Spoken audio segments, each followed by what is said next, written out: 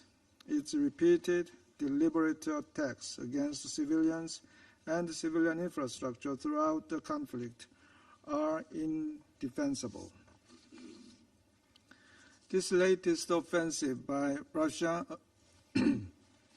against the civilian targets across Ukraine was especially brazen, causing scores of casualties and serious damage to civilian infrastructure, most notably the missile strike against the Ohmadit Children's Hospital in Kyiv, where my President Yoon Suk-yeol and the First Lady visited in July 2023 to comfort the children and their families receiving treatment.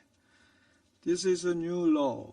An attack against the most vulnerable among us betrays a basic lack of humanity. Russia's ongoing indiscriminate attacks against civilian objects across Ukraine is a flagrant violation of international law, including international humanitarian law, and those responsible for such heinous acts must be held accountable. At the same time, our hearts go out to all the victims. Colleagues, we once again reiterate that Russia's armed invasion of Ukraine and its annexation of Ukrainian territories through the use of force are serious violations of the UN Charter and international law.